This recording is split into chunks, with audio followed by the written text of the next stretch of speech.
Tatamahan mo si Direk. Tatamahan si May Direk. magagawa kang mali. Sana wag din. Sana mag-take ng pagkain. Sabi ko sa akin.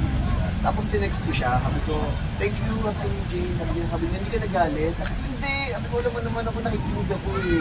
Sabi niya, thank you ha. Kasi kinakabahan siya baka daw mamaya. Ang isipin ko, pinakailaman niya ako sa kwento. Kasi hindi na-appreciate yung ganyan. Kasi sabi ko nga, sa show namin, tulungan talaga. Collaboration. Lahat namin tutulungan. Ikaw bang nag-ayos ng flowers? Lahat kami po ng pagmamahal namin sa kanya sa show. Right. Mula sa ABS-CBN. Kamusta ang mga kasamahan mo ng flowers mo? Actually, down kami. Talaga kapon yung nag-dating kami. Ang lungkot, ang tahimik. Wala nag-uusap. Hindi namin pinag-uusapan. Pero bagsak yung buong team. Yung lahat ng mga artista production. Talagang tahimik. Nagpapakiramdamin. Honestly, ngayon kami magkikita-kita. Dito sa Hope Brothers ng tribute for him. Thank you, Papa. Fox, parang nanay mo na si Miss Jacqueline, alam ko yun. At gaano kabigat sa loob mo ngayon na nawala siya? Mambiglaan, ano? Sobrang ang bigat sa amin lahat. Kasi unexpected. Alam kasi namin na napakalaki pa ng may ko-contribute niya sa industriya eh. Saka sobra kasing mahal na mahal ni Mami Jane yung industriya. Totoo yun, totoo yun. Kami mga kabataang mga artista talagang sobra niya kaming ginaguide sa tamang attitude, behavior, pagtingin dun sa trabaho, yung pagre-respeto, lalo na sa pagre-respeto ng mga senior actors.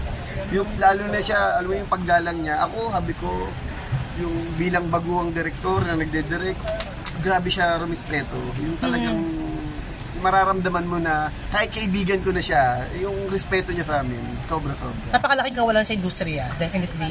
Napakahusay na actors na nawala sa atin. At sana kayanin ng, ang lungkot ngayon dahil halos natangulok sa pagkawala niya yun. Ako nga, sabi ko nga, after ni Sir Deo, yung mga pillars natin sa... Eddie Garcia, tapos si Eddie, si Direk Ticoy. Mag-usap-usap nga kami, sabi ko nga, baka kailangan magmas tayo kasi nawawala yung mga natin yung mga poste natin. Mga haligi, no? Kaya, oo nga eh. Ang hirap eh. What are the things na mamimiss mo lang kay Miss Jacqueline? Yung passion, yung pagmamahal niya sa craft niya, yung pag-aalaga niya sa amin, sa production, sa aming mga batang artista, at yung pagmamahal niya sa pamilya niya, sobrang mahal na mahal niyang pamilya. Nagkukwento ba siya sa'yo na namimiss niya? Ano ba yun? Alam mo lahat yun, yung paghihirap niya, yung sakripisyo, dahil to sa sobrang pagmamahal niya sa pamilya niya, sa mga anak niya, at sa passion niya sa industriya. Iba kasi na hindi to basta trabaho lang. Ano talaga, puso't kaluluwang ibinibigay niya sa bawat trabahong ginagawa. Coco, last scene na kinunan mo kay Jacqueline dun sa eksena. Yung nagpaalam ako na lalaya na ako. Kaya nga parang parang premonition. Real na nagpaalam ka. Saka yung memories na, yun nga, after that, nag-usap kami dun sa labas ng tent niya, kinuwento ko sa kanya yung tatakbuhin ng character niya. And then after that, pack up na ako. Nagpaalam, hindi ko makalimutan yung memories na nagpaalam ako sa kanya. Mami Jane, bye-bye, I love you. Tapos I love you na. Fox, this is very untimely, no? Wala ka pa nakita sa kanya napansin na minsan baka siya na kaya niya o masama pa niya? Wala. Pero nakita ko sa kanya yung lungkot talagang kahit nung itong nakaraan nagpi-preview ko, tinitignan ko yung mga eksena niya, iba yung bigay niya, may sadness eh, merong na parang hindi ko alam kung alam niyang nararamdaman ba?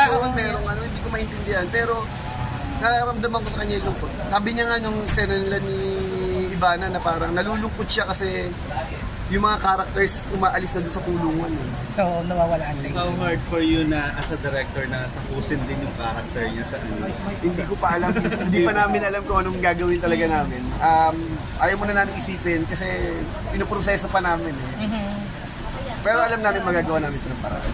Coco, ano yung payo sa'yo ni Miss Jane, lalo na nagsa-starting pa lang kayo pareho, ay ikaw sa career mo, meron ka bang naaalala? Dali maistorbo ko lang kayo Direk Malu, Tiglad. Ay, hello. Ito na interview niyo. Ito marami ito. Thank you. Tinatanong ka ba kung kay Julia?